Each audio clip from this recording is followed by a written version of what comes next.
네, 어제 하루 코로나19 신규 확진자 454명 발생을 했습니다. 이틀 연속 400명대를 이어갔습니다. 자, 비수도권 지역에서는 유흥지점과 또 노래방을 통한 연쇄 감염이 계속되면서 확진자 접촉 감염이 역대 최고로 높아진 상황입니다. 한편 정부는 이달 말까지 1,400만 명에게 코로나19 예방접종이 가능하다며 올해 3분기 안에 전 국민 70%가 백신 접종을 완료할 수 있을 것이라고 내다봤는데요. 관련 내용들 김경우 서울백병원 가정의학과 교수, 김민아 시사평론가와 함께 짚어보도록 하겠습니다. 네, 두 분 어서 오십시오. 안녕하십니까. 예. 확 늘지도 확 줄지도 않는 상황 계속 이어지고 있어요. 요새 어떤 상황일까요? 네, 아무래도 사회적 거리두기 정책, 방역 조치, 그리고 예방 접종 이런 것들이 이제 바이러스 확산을 억제하는 요인이 되겠고, 네. 이제 변이 바이러스의 빠른 확산 이런 것들이 확산 요인이 되겠는데, 이러한 두 요인의 어떤 긴장 상태에서는 우리가 언제라도 조금 방역의 틈을 타고 예. 바이러스가 확산이 빠르게 될 수가 있거든요. 그래서 우리가 통계를 볼 때 500명, 600명 전국적인 통계도 중요하지만 어떤 그런 집단적인 발생이 빠르게 발생했을 때 특히 어떤 지역이나 권역별로 집중적으로 환자가 발생하는 건 없는지 5, 600명에 묻혀서 2, 30명이 잘 안 보일 수도 있기 때문에 예. 각 지자체별로 확진자 추세에 좀 주목을 해야 될 것 같고요. 또 이런 것들이 이제 동시다발적으로 전국적인 현상으로 나타나는 위험도 있을 수가 있기 때문에 또 전국적인 발생 양상도 좀 살펴봐야 되겠는데요. 예. 이제 주말 검사 건수 감소 영향으로 확진자가 줄긴 했지만 일부 지역에서는 오히려 확진자가 늘어난 지역이 있거든요. 네. 네, 일부 이제 집단 감염이 발생되면서 지난주 평균 일일 신규 확진자는 어제 발생보다 오히려 더 많이 발생한 지역, 부산이나 예. 대구나 경남 이런 지역의 어떤 확산 요인 같은 것들 좀 주목해봐야 될 필요가 있겠고요. 예. 또 이제 두 번째는 이제 6월부터는 이제 특히 이제 노인복지시설 경로당 중심으로 해서 특히 이제 접종 1차 접종이라도 하신 분들 중심으로 마스크를 착용하고 그동안 이제 프로그램 같은 것들을 다시 이제 재개할 수가 있게 됐는데 네. 최근에 용인의 이제 경로당에서 어르신들 집단 감염이 생겼거든요. 예. 그러니까 평균 한 70대 고령의 어르신들이 집단 감염이 생기셨는데 이것처럼 아직도 대부분 우리가 한 60대, 70대 어르신들은 40, 50% 정도 접종을 하시고 또 75세에서 80세 이상 분도 거의 뭐 7, 80% 접종을 하셨지만 예. 아직 일부 접종을 안 하신 분들이 있고 그런 분들이 이제 경로당이나 노인복지시설을 같이 이용하실 때 뭐 마스크를 착용한다고 하셔도 예방 접종을 안 하신 분들 위주로 집중적인 집단 감염이 생길 수가 있기 때문에 우리가 이제 6월부터 또 7월부터 단계적으로 사회적 거리두기를 완화할 때 특히 접종을 안 하신 분들 중심으로 이런 집단 감염이 특히 아직 접종을 안 하신 고위험 어르신이나 기저질환자 중심으로 발생할 위험성이 항상 도사리고 있기 때문에 예. 우리가 굉장히 좀 주의가 필요한 시점이라고 할 수 있겠습니다. 초반에 75세 이상 어르신은 다들 정부에서 알아서 예약해주고 접종해드렸잖아요. 네, 그렇습니다. 근데 거기서 안 할래 하셨던 분 지금 다시 연락하면 할 수 있나요? 그렇습니다. 지금 적극적으로 맞으셔야 되는데 이분은 이제 파이자 접종을 해야 되기 때문에 아스트라제네카만큼 여유분이 없기 때문에 그게 좀 잔여 백신이 없기 때문에 또 예. 정부에서는 조금 더 많은 양을 배정해드려서 75세에서 80세 이상 어르신들 네. 그러니까 이제 백신 접종을 그 당시에 안 하시면 이제 맨 후순위로 밀리셔야 예, 되긴 예. 하는데 근데 이분들은 좀 예외를 드려서 좀 그 당시에 판단을 못 하신 것이 그렇게 큰 죄는 아니기 때문에 예. 조금 다시 한번 기회를 좀 열어드려서 네. 좀 많이 좀 접종을 하도록 해야 되겠고 예. 물론 이제 일부 자꾸 이렇게 예외 조항을 두게 되면은 많은 분들이 좀 뭐 나중에 할 수 있겠지 이렇게 해서 전국적인 참여가 좀 떨어질 수가 있지만 예. 고위험 어르신들이라든지 기저질환자 이런 분들은 당시에 좀 판단을 못 하셨다고 하더라도 좀 기회를 열어드리는 것이 좀 필요할 것 같습니다. 그러네요. 고위험군이 더 중요하니까요. 접종에서. 네, 그렇습니다. 네. 최근에 그 뭐 대구 유흥주점 같은 경우에는 뭐 누적은 300명이 넘었지만 지금 소규모로 지역에서 집단 감염이 나오고 있는 상황이잖아요. 근데 보니까 확진자와 접촉한 감염 비율도 많고 수치로 비교하면 지금 어떤 상황인 거죠? 일단 말씀하신 선행 확진자 접촉 감염 비율이 지금 46.5%다. 전체 감염자 비율 대비 이렇게 지금 방역 당국이 밝히고 있는데요. 네.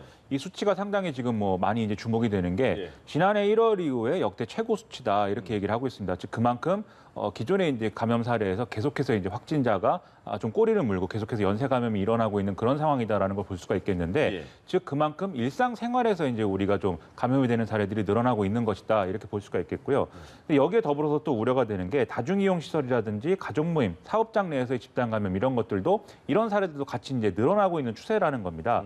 그래서 지금 일주일 내에 발생한 신규 감염 34건 중에 사업장에서 발생한 사례가 15건이기 때문에 즉 이것도 이제 일상생활을 하는 과정에서 네. 우리가 집단 감염에 새롭게 노출될 수 있는 이런 기회들이 늘어나고 있다. 이렇게 볼 수가 있는 것이거든요. 즉 이 이제 구도로만 보면은 각종 감염 사례들이 사실은 전부 다 이제 좀 증가하는 추세가 지금 확인이 되고 있는 것이기 때문에 전체 확진자 이제 숫자 자체는 우리가 계속해서 400명대에서 한 700명대 이 검사 건수에 따라서 오르락내리락하는 이런 구도가 지금 몇 주째 이어지고 있기는 하지만 예. 이 구체적인 어떤 감염 양상이나 이런 것들을 보면 여전히 이제 우려할 수밖에 없는 그러한 이제 요인들이 계속해서 확인이 되고 있기 때문에 이 점에 좀 중점을 둬서 방역에 있어서의 관리나 이런 것들을 강화해야 된다. 뭐 이런 얘기들이 나오고 있습니다. 예.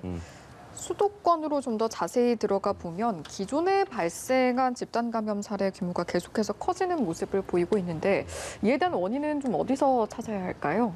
네, 일단은 그 여러 가지 지표들이 안 좋아지고 있는데, 그러니까 물론 산발적으로 발생하던 어떤 감염들을 그 거꾸로 추적해 보니까 연결고리들이 맞춰지면은 한 1, 2주 지나서 이것들은 집단 감염으로 다시 분류된 사례가 있기 때문에 집단 감염 사례들은 계속 증가할 수 있는데, 평론가님께서 지적해 주신 것처럼 이제 다중 이용 시설, 뭐 유흥주점, 노래방, 음식점 중심으로 계속 발생하고 있고, 또 사업장 계속 반복됐던 보험회사나 콜센터 중심으로 계속 발생이 되고 있는데요. 아무래도 보험회사는 이제 보험 상품을 판매하기 위해서는 새로운 많은 분들 자꾸 만나셔야 되기 때문에 그만큼 감염 위험이 높기 때문에 또 콜센터도 밀폐된 환경에서 이제 대화를 많이 하시기 때문에 언제든지 감염 위험이 높으니까 예. 또 그런 사업장 중심으로 계속 감염이 발생되고 있고, 특히 기존과 이제 동일한 수준의 방역 조치를 한다고 해도 지금은 전파력이 더 높기 때문에 더 감염이 더 잘 일어날 수 있는 위험한 상황이 될 수가 있어서 예. 보다 좀 강도 높은 사회적 거리두기나 방역 조치가 조금 더 필요할 수가 있겠고요. 또 이제 한 가지는 이제 방역망 내 관리 분율이라는 지표가 있는데, 이것은 우리가 접촉자를 확인해서 그분이 이제 음성이 나왔을 때 접촉하셨지만은 이분이 양성으로 전환될 잠복기를 고려해서 2주간의 자가격리를 하고 이렇게 하도록 하는 조치가 있는데, 그 중에서 발생하는 분율을 우리가 방역망 내 관리 분율이라고 할 수 있고, 예. 방역망 내 관리 분율이 높을수록 우리가 추가적인 전파를 줄일 수가 있는데, 이 방역망 내 관리 분율이 지난 4월에 비해서 최근 들어서 이제 45%, 41% 계속 감소하고 있거든요. 그러니까 역학조사 속도가 충분히 빨라야지 접촉자를 다른 사람에게 전파시키기 전에 격리를 시킬 수가 있는데, 그게 계속 늦는다는 뜻인데, 역학조사 인원이 부족할 수도 있고, 아니면 그만큼 오히려 변이 바이러스 전파 속도가 기존 역학조사 속도보다 더 빨라졌기 때문에 예. 우리가 좀 계속 늦을 수도 있기 때문에 방역망 내 관리 분율이 줄어든다는 것도 계속 우리가 추가적인 집단 감염, N차 감염이 증가할 수 있는 하나의 원인이 될 수 있겠습니다. 예, 여러 가지 요인이 있을 수 있겠네요. 수도권 중에 송파구 가락시장 집단 감염 관련 상황을 좀 보면 확진자가 130명이 넘었는데 첫 확진자가 나온 게 지금 20일이 넘었거든요. 그런데 아직도 검사가 이루어지고 있고 확진자도 나오고 있는 상황입니다. 어느 정도의 상황인 겁니까? 지금 이 가락시장에서 이제 발생한 집단 감염 사례, 이 확진자 수가 지금까지 136명이다 이렇게 나오고 있는데, 말씀하신 대로 이 장기간에 걸쳐서 계속해서 확진자가 확인이 되고 있기 때문에 상당히 우려가 되고 있는 상황이고요. 그리고 이 가락시장이라고 하면 국내 최대의 어쨌든 이제 농산물 관련 이런 시장 아니겠습니까? 그렇기 때문에 여기에 이제 입점해 있는 업체가 한 3,500여 개가 되고, 또 여기에 이제 어떤 종사자 숫자 자체가 1만여 명이 넘는 그런 상황이기 때문에 상당히 여기서의 어떤 집단 감염 발생이라는 것은 우려할 수밖에 없는 그런 상황이 되고 있는 거죠.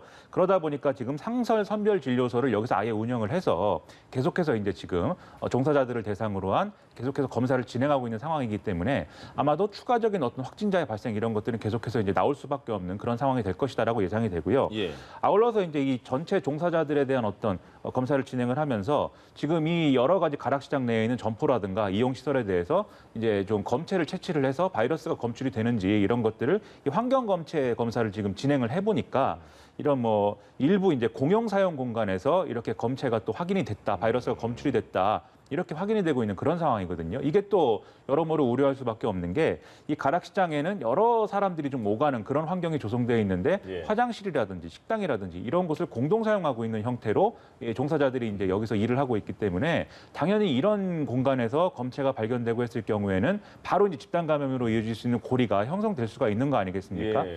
그래서 이제 방역 당국에서는 이렇게 공용으로 사용하는 공간에 대해서는 특별히 이제 좀 이렇게 바이러스가 검체가 좀 없도록 좀 특별하게 관리를 해달라. 좀 이렇게 닫고 문질러서 닫고 이런 것들을 좀 충실하게 해달라. 이렇게 요구를 하고 있는 그런 상황이고요. 그리고 아무래도 예를 들면 이 공간에서 여러 가지 이제 물건을 사고 팔고 이런 과정에서도 사실 뭐 여러 가지로 이제 얘기를 해야 되고 그러다 보니까는 답답해서 마스크를 미착용한다든지 또는 담배를 이제 좀 피우기 위해서 흡연 과정에서 마스크를 미착용한다든지 이런 사례들도 계속해서 이제 확인이 되고 있어서 예. 이것과 관련돼서도 방역수칙을 좀 철저히 지켜달라라는 그러한 당부를 하고 있는 그런 실정입니다. 예. 그 창녕 경남입니다. 경남 창녕에서 외국인 노동자들이 식당을 이용했는데 거기서 확진자가 나오면서 35명까지 늘어났어요. 이 과정은 어떻게 된 걸까요? 이건 이제 그 처음에 최초로 이제 확진이 된 분은 이 식당의 종사자인 30대 여성인데 네. 외국인 노동자입니다. 예. 그래서 이 식당에서 이제 근무를 하다가 확진이 됐는데 이후에 이제 그 확진자들을 찾아내기 위해서 검사를 해 보니까 이 문제가 뭐냐면 이 창녕군의 경우에는 이 마늘이라든가 양파라든가 이런 거를 수확하는 이런 기간이기 때문에 네. 외국인 노동자들이 전국에서 이제 많이 이런 농번기이기 때문에 이렇게 좀 이 존재하고 있다는 것이 이제 좀 확인이 됐고 이들을 대상으로 이제 검사를 해보니까 지금 예. 52명이 이제 집단 감염이 돼 있는 것으로 이제 확인이 됐다는 것이죠. 그리고 이 외국인 노동자분들이 이 창녕군 내에서 이제 아무래도 먹는 것은 본인들이 익숙한 것을 이제 먹어야 되지 않겠습니까? 특히 중앙아시아 출신의 이제 노동자들이 많다고 하는데 이 중앙아시아 음식을 이제 좀 판매하고 있는 이런 식당이 제한적일 수밖에 없는 거죠. 그래서 창녕군 내 한 2군데 정도의 식당이 있다고 하는데 그 중에 예. 한 군데서 지금 감염 사례가 나온 거거든요. 아. 그러다 보니까 이런 식당을 공동으로 이용하면서 여기서 이제 좀 집단 감염이 된 게 아니냐 이렇게 지금 추정이 되고 있는 상황이고 그리고 또 이분들이 숙소라든가 이런 곳에서 사실 지금 말씀드렸다시피 전국에서 이렇게 모이고 뭐 이런 과정들이 있었기 때문에 네. 그리고 같은 나라 출신인 사람들이 운영하는 인력 소개소라든가 이런 걸 통해서 이제 일을 또 소개받는 상황이기 때문에 또 제한된 숙소에 굉장히 많은 사람들이 이제 좀 있고 여기서 예. 활동을 하고 뭐 이런 일들이 있었습니다. 그러다 보니까 이제 여기서도 집단 감염의 고리가 이제 발생할 수 있는 조건이 또 있는 거거든요. 그러다 보니까 상당히 우려가 되는 상황이어서 예. 이 외국인 근로자들에 대해서는 지금 진단 검사를 의무화하는 명령을 지금 발동해 있는 이런 상황이고 예. 또 창녕군의 경우에는 이렇게 많은 숫자의 집단 감염이 일어났기 때문에 거리두기를 2단계로 상향해 있는 그런 상황이기도 합니다. 지금 그 얼마 전에 그 라마단 기간 우리나라에서 이제 그 의식을 치르는 분들 라마단 끝나고 같이 대규모로 모여서 거기서 확진자도 나왔잖아요. 네. 근데 지금 이런 그 외국인 그 노동자도 수학기에는 많이 몰리는 거를 사실상 뭐 조금만 알아보면 예측할 수 있는 상황일 것 같은데 그럼 그런 상황에서는 이분들이 이렇게 모일 것이다. 외국인 근로자분들이 이렇게 모일 것이다. 예전에 외국인 근로자에 대한 그 확진이 좀 많이 있었기 때문에 미리 관리가 안 됐을까 이런 생각도 들어요. 예, 맞습니다. 이제 우리 외국인 해도 굉장히 상황별로 다양할 수가 있어서 그리고 아무래도 이제 미등록 외국인 분들이 많기 때문에 예. 또 그런 분들을 또 좀 고용해야 되는 그런 사업주들이 적극적으로 참여하지 않으실 가능성이 굉장히 많겠고요. 네. 또 오신 나라에 따라서 이제 언어적인 장벽 때문에 방역이나 역학 관련 정보를 전달받지 못하거나 관련 정보를 제공하지 못하는 예. 그런 언어적인 장벽도 있겠고요. 또 계속 반복되지만 어떤 이런 농번기 때 농촌 지역뿐만 아니라 또 어떤 대면 사업을 하는 공장에서도 공장 중심으로 또 기숙사나 식당 중심으로 계속 집단 발생해 왔기 때문에 네. 예. 일부 지자체에서는 이제 외국인 분들 선제 검사 명령을 했다가 큰 반대 외국인에 대한 그쵸. 차별 위험성 때문에 문제가 된 적도 있었기 때문에 우리가 이제 어떤 선제적인 검사를 하면서 본인에게도 도움이 되고 주변에도 도움이 될 수 있고 이게 차별로 보이지 않고 어떤 좀 선제적으로 예방할 수 있는 그런 균형을 맞추는 정책이 좀 필요할 것 같고요. 또 말씀하신 것처럼 작년의 경우에는 오히려 이런 농번기 농촌 지역의 현장 인력이 또 부족해가지고 또 어려움을 많이 겪으셨던 적도 있기 때문에 무조건 외국인을 제한하는 것보다 일손을 적절히 보장을 해드리면서 또 방역을 안전하게 이끌어 나갈 수 있는 그런 균형 잡힌 정책이 필요할 것 같은데 농림수산부 중심으로 또 정책을 만들 수도 있고 뿐만 아니라 여러 부처가 협력해서 외국인 분들을 관리하는 법무부라든지 좀 협력해서 좀 합리적인 정책을 내놓을 수 있을 것으로 기대할 수 있겠습니다. 네네. 특별한 관리가 필요한 부분이나 지역이 있는가 하면 확진자 감소세를 보이는 일부 비수도권 지역에서는 사회적 거리두기 단계가 완화되는 경우도 있거든요. 이런 경우에 기준점은 어떻게 되는 겁니까? 판단을 내리는데. 네, 아무래도 주요 이제 일일 신규 확진자 수가 되겠고요. 또 일부 지역 같은 경우에는 일일 평균 신규 확진자 수가 계속 증가하지 않고 또 인구 밀도라든지 해당 지역의 인구 이동량이라든지 또 해당 지역의 어떤 여유로 가지고 있는 생활치료센터 병상이라든지 중환자 치료시설 이런 것들의 여유를 좀 봐가지고 거리두기 단계를 조절할 수가 있겠고요. 예. 또 한 지역뿐만 하는 것이 아니라 접해 있는 지역권까지 다 합해서 예를 들어서 호남권 하게 되면 전남, 광주, 전북까지 전체적인 지역에서 좀 어느 정도 확진자가 줄었다. 그리고 좀 인구 밀도가 낮다. 그런 경우에는 선택적으로 좀 거리두기를 완화할 수가 있겠고요. 또 해당 권역이라고 하더라도 인구 밀도가 많고 좀 이동량이 많고 또 접촉이 많고 그런 지역은 좀 부분적으로 사회적 거리두기를 약 좀 강화하고 추가하는 전략이 필요할 것 같은데요. 예. 그래서 좀 인구 밀도가 낮은 지역은 또 어느 정도 예방 접종률도 고려해서 좀 사회적 거리두기를 좀 일부 완화하는 정책을 좀 시범적으로 시도해 볼 수 있을 것 같습니다. 예. 그리고 어제부터 전남 지역의 모든 초, 중, 고교 학생들의 전면 등교가 시작이 됐는데 이 같은 판단 근거는 무엇이었을까요? 일단 이 전면 등교가 필요하다라고 이제 판단하는 그런 근거가 있습니다. 이 실제로 이제 학업 성취도 평가라든가 이런 걸 전국 단위로 해봤을 때 지금 대면 수업을 하는 것보다 비대면 수업을 지금 이제 대체하는 경우에 확실히 이제 어떤 학습 결손이라든가 학업 성취도가 많이 이제 떨어지는 그런 현상이 나타났다라는 게 있는 것이고 이러한 현상이 특히 수도권뿐만 아니라 이제 비수도권에서는 기존의 어떤 여러 가지 이제 학업 인프라나 이런 것들이 부족한 상황이 있었기 때문에 예. 더더욱 이제 좀 피해가 커서 이런 뭐 수도권과의 격차가 이런 게 크다 이런 점이 문제다 이런 판단이 1차적으로 있는 거거든요. 그렇기 네. 때문에 여건이 된다고 하면은 전면적인 어떤 등교 수업을 재개해야 된다 이런 판단이 이제 시도교육청 차원에서는 있을 수밖에 없는 상황인 건데 그러면 이걸 하기 위해서는 뭘 판단해야 되느냐? 그러면 확진자가 그만큼 이제 줄어든 상황에서 이제 이것을 실시를 해야 되겠고요. 그리고 두 번째로 백신 접종이 원활하게 지금 이루어지고 있느냐? 이 두 가지 기준을 가지고 그러면 전면 등교가 가능한 것인가? 이걸 판단해 봐야 되겠는데 예. 지금 이제 전면 등교를 결정한 전남도의 경우에는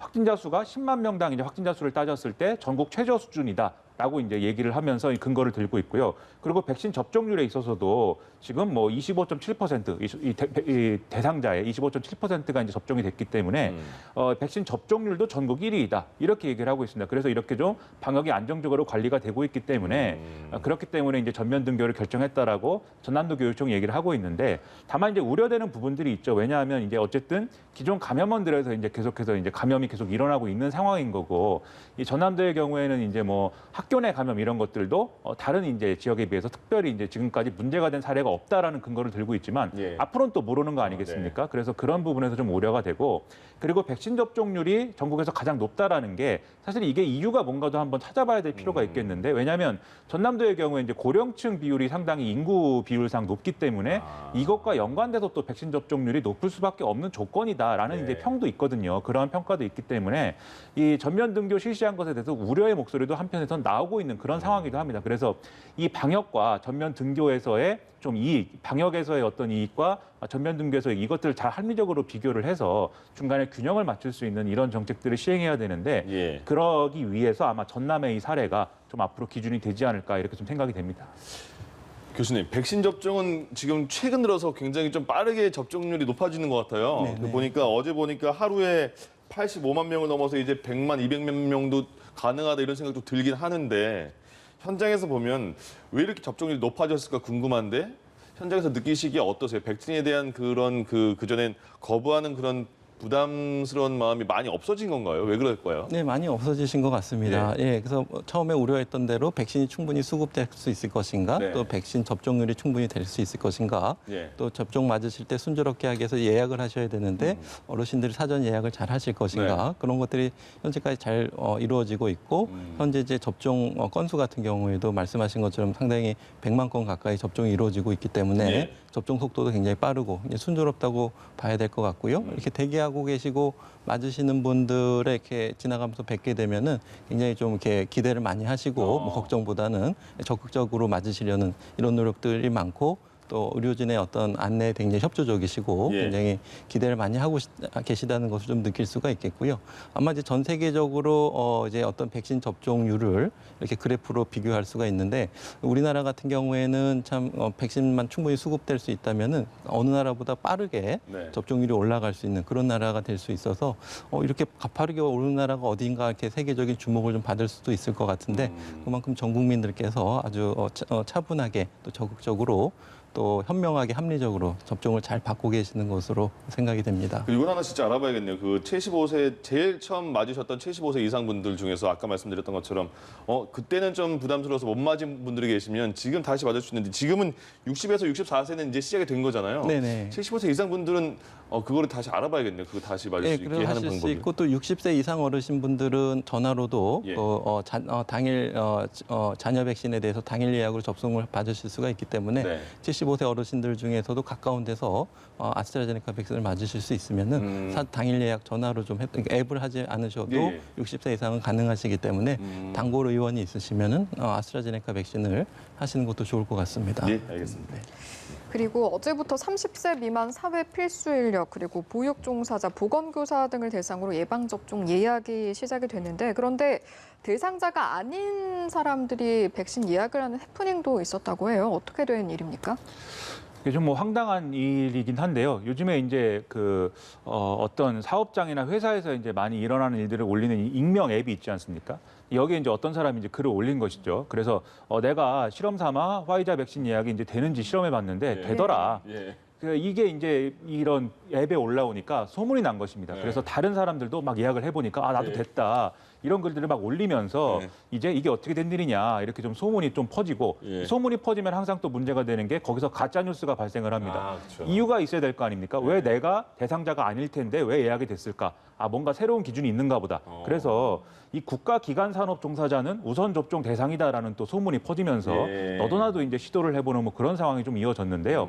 뭐 국가기관산업 종사자라고 해서 뭐 특별히 외국에 나간다든지 그럴 일이 있는 건 아니기 때문에 네. 사실 그럴 수는 없는 것이죠. 확인을 해보니까 좀 이 방역 당국에서는 이것은 이제 잘못된 것이다. 그렇기 때문에 이렇게 잘못된 예약을 하신 분들은 취소할 것이다. 이렇게 이제 입장을 밝히고 있는데 그러면 이게 왜 잘못됐는가? 예. 이게 이 대형 이제 기업, 대기업의 경우에는 사내 의료기관이라는 걸 갖추고 있는 그런 사례들이 있지 않습니까? 예. 그래서 사실은 지금 이제 30세 미만 사회 필수 인력에 대해서 이제 접종하는 대상 중에 이 사내 의료기관에 있는 분들에 대해서도 접종 대상이 되고 있는 것인데 그런데 이 근거를 갖추는 과정에서 입력을 이제 해야 되지 않습니까? 근데 이 사내 의료기관에 근무하고 있는 사람들도 사실은 그 회사 전체에 있는 다른 직원들과 같은 어떤 그러한 이제 입력 코드를 가지고 있어서 이것을 일괄적으로 입력을 하다 보니까 같은 사업장에 있는 사람들도 이제 같이 예약 대상에 이제 올라가는 이러한 이제 좀 행정적인 실수가 있었다라고 이제 해명을 하고 있어서 예. 이것은 하나의 해프닝이기 때문에 좀 여러모로 이 예약하신 분들이 취소가 돼서 억울하시더라도 네네.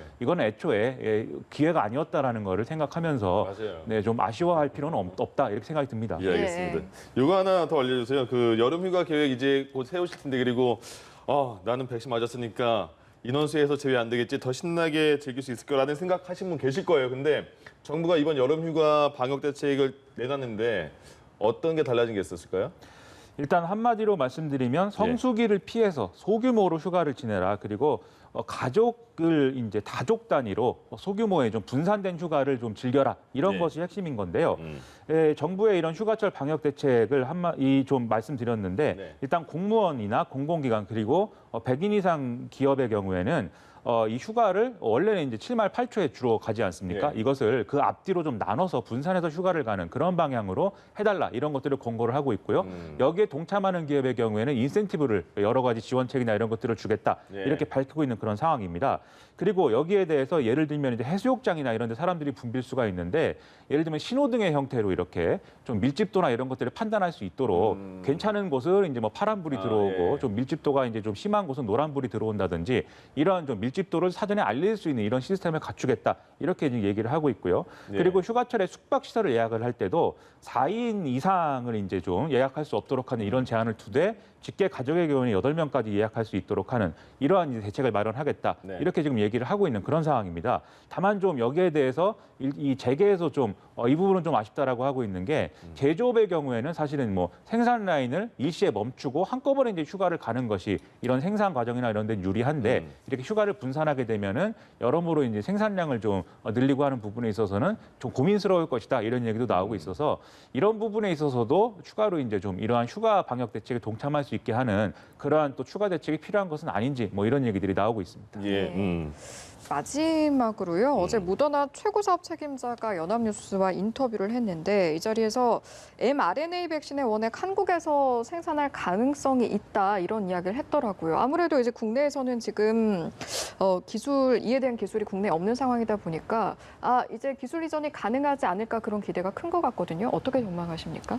네, 지금 위탁 생산을 하게 될 회사 같은 경우에는 충분히 기술도 있고 자본력도 있고 이제 설비도 추가적으로 설치하게 되면은 충분히 원액 생산이 가능하다고 보이고요. 물론 이제 시간이 걸릴 것 같고 또 가능성은 여러 가지 열린 가능성을 두고 다양한 가능성 검토가 되겠지만은 네.